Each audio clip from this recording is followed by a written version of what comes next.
Stephen may have said that history is a nightmare from which I'm trying to awake, but he's keenly aware of how the past history of the city runs in his veins.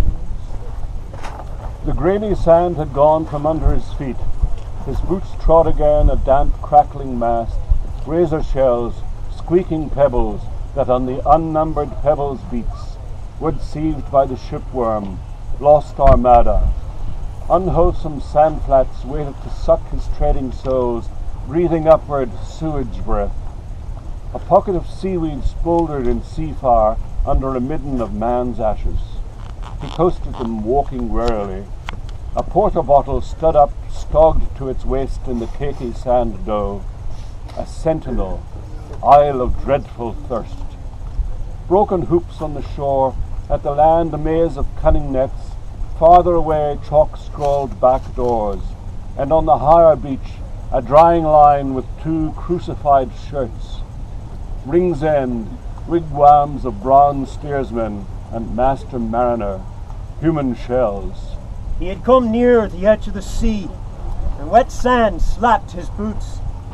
The new air greeted him, harping in wild nerves, wind of wild air, of seeds of brightness. Here, I'm not walking out to the Kish lightship, am I? He stood suddenly, his feet beginning to sink slowly in the quaking soil. Turned back. A woman and a man. I see your skirties, pinned up, I bet. Their dog ambled about a bank of dwindling sand, trotting, sniffing on all sides, looking for something lost in a past life. Suddenly he made off like a bounding hare, ears flung back, chasing the shadow of a low skimming gull. The man's shrieked whistle struck his limp ears. He turned, bounded back, came near, trotted on twinkling shanks. On a field tenny, a buck, trippant, proper, unattired. At the lace fringe of the tide, he halted with stiff forehoofs, seaward pointed ears. His snout lifted, barked at the wave noise, herds of seamoors. They serpented towards his feet, curling, unfurling many crests, every ninth breaking, plashing from farther out, waves and waves. Boggle pickers. They waded a little way in the water and stooping soused their bags and lifting them again waded out. The dogs yelped running to them, reared up and pawed them, dropping on all fours, again reared up at them with the mute, bearish fawning. Unheeded, he kept by them as they came towards the drier sand, a rag of wolf's tongue red panting from his jaws. His speckled body ambled ahead of them and then loped off at a calf's gallop. The carcass lay on his path. He stopped, sniffed, stalked around it. Brother, nosing closer, went round it, sniffing rapidly like a dog all over the dead dog's bedraggled fell. Dog skull, dog sniff, eyes on the ground, moves to one great goal.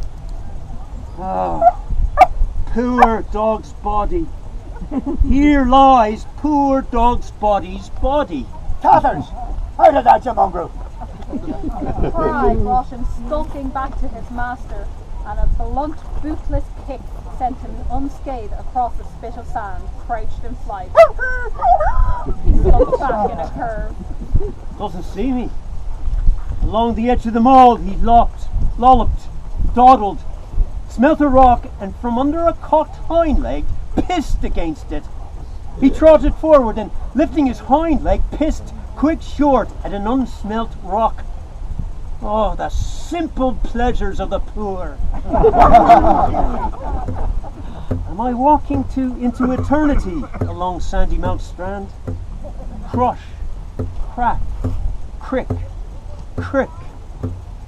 Galleys of the Lachlan's ran here to beach in quest of prey, their blood-beaked prows riding low on the molten pewter surf.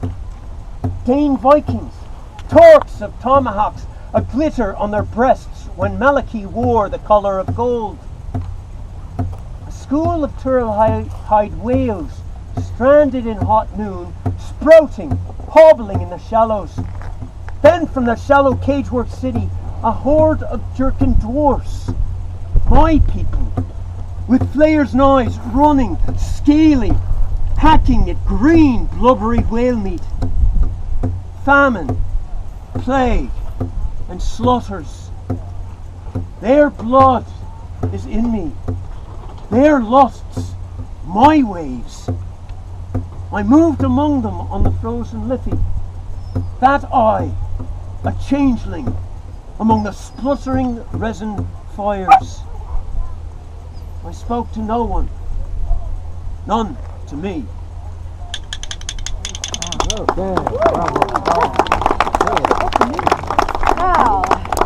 Now let's go to the city centre along the quay where we encounter some